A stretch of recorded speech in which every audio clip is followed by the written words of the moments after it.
Item ಯಾವುದೇ ಇರಲಿ try ಮಾಡಿ ಆಚಿ ಚಿಕನ್ ಮಸಾಲಾ. ಪ್ರಮುಖವಾಗಿ ಸಚಿವ ಸತೀಶ್ ಜಾರಕಿಹೊಳಿ ಅವರ ಬಾಮೈದ ಅಬಕಾರಿ ಇಲಾಖೆಯಲ್ಲಿ ಹೆಚ್ಚುವರಿ ಆಯುಕ್ತರಾಗಿ ವೈ ಮಂಜುನಾಥ್ ಬಹಳ ವರ್ಷಗಳಿಂದ ಕೆಲಸ ಮಾಡಿಕೊಂಡಿದ್ದವರು.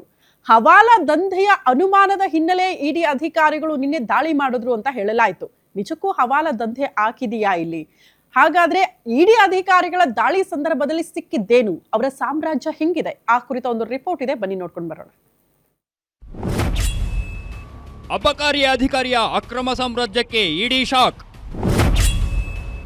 6 ಕಡೆ ದಾಳಿ, ಲೆಕ್ಕವಿಲ್ಲದ ಬೇನಾಮಿ ಬಾರ್ ಲೈಸೆನ್ಸ್ ಪತ್ತೆ.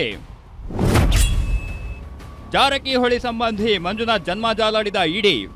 ರಾಜ್ಯ ಅಬಕಾರಿ ಇಲಾಖೆಯ ಇತಿಹಾಸದಲ್ಲೇ ಬಹುದೊಡ್ಡ ಮಟ್ಟದ ಹಗರಣವೊಂದು ಬೆಳಕಿಗೆ ಬಂದಿದ್ದು, ರಾಜ್ಯ ರಾಜಕಾರಣದಲ್ಲಿ ಮತ್ತೊಂದು ಬಿರುಗಾಳಿ ಎದ್ದಿದೆ. ಅಬಕಾರಿ ಇಲಾಖೆಯಲ್ಲಿ ಕೋಟಿ ಕರಪ್ಷನ್ ನಡೆದಿರೋ ಆಘಾತಕಾರಿ ಸತ್ಯವನ್ನ ಇಡಿ ಅಧಿಕಾರಿಗಳು ಬಯಲಿಗೆಳೆದಿದ್ದಾರೆ.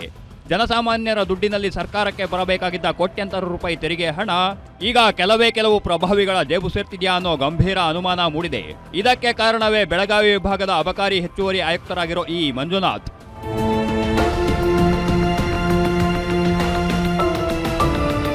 ಲೈಸೆನ್ಸ್ ನವೀಕರಣ, ಅಕ್ರಮ ಮದ್ಯ ಸಾಗಾಟಕ್ಕೆ ರಾಜಾರೋಷವಾಗಿ ಸಾಥ್ ನೀಡಿರೋದು, ವರ್ಗಾವಣೆ ದಂಧೆ ಹಾಗೂ ಮದ್ಯದ ಅಂಗಡಿಗಳ ಮಾಲೀಕರಿಂದ ಪ್ರತಿ ತಿಂಗಳು ಕೋಟಿ ಕಲೆಕ್ಷನ್ ಮಾಡ್ತಿರೋ ದೊಡ್ಡ ಜಾಲವೇ ಈಗ ಬಯಲಾಗಿದೆ. ಇಲಾಖೆಯ ಉನ್ನತ ಅಧಿಕಾರಿಗಳು ಮತ್ತು ರಾಜಕಾರಣಿಗಳ ನೆರಳಿನಲ್ಲೇ ಈ ಮಹಾ ಲೂಟಿ ನಡೆದಿದೆ ಅನ್ನೋ ಗಂಭೀರ ಆರೋಪ ಕೇಳಿಬಂದಿದೆ.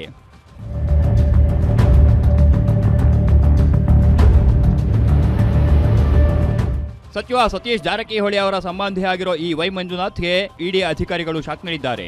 ವಿದೇಶಿ ಅಕ್ರಮ ಹಣಕಾಸು ವ್ಯವಹಾರ, ಹವಾಲಾ ಲಿಂಕ್ ಹಾಗೂ ಅಕ್ರಮ ಆಸ್ತಿ ಸಂಪಾದನೆ ಆರೋಪದ ಹಿನ್ನೆಲೆಯಲ್ಲಿ ಜಂಟಿ ಕಾರ್ಯಾಚರಣೆ ನಡೆಸಿದ ಇಡಿ ಅಧಿಕಾರಿಗಳು ಕರ್ನಾಟಕದ 6 ಕಡೆ ಸೇರಿ ಗೋವಾ ಮತ್ತು ರಾಜಸ್ಥಾನ ಸೇರಿದಂತೆ ದೇಶದ ವಿವಿಧ ಭಾಗಗಳ ಮೇಲೆ ದಾಳಿ ಮಾಡಿ ಅಕ್ರಮ ಬಯಲಿಗೆಳೆದಿದ್ದಾರೆ. ಬೆಂಗಳೂರು, ಬೆಳಗಾವಿ, ಮೈಸೂರು, ವಿಜಯನಗರ ಜಿಲ್ಲೆಯ ಹರಪನಹಳ್ಳಿ ತಾಲೂಕಿನಲ್ಲಿ ಜಾಲಾಡಿರೋ ಅಧಿಕಾರಿಗಳಿಗೆ ಲೆಕ್ಕವಿಲ್ಲದಷ್ಟು ಬೇನಾಮಿ ಬಾರ್ ಲೈಸೆನ್ಸ್ ಪತ್ತೆಯಾಗಿದೆ ಅಂತ ಹೇಳಲಾಗ್ತಿದೆ.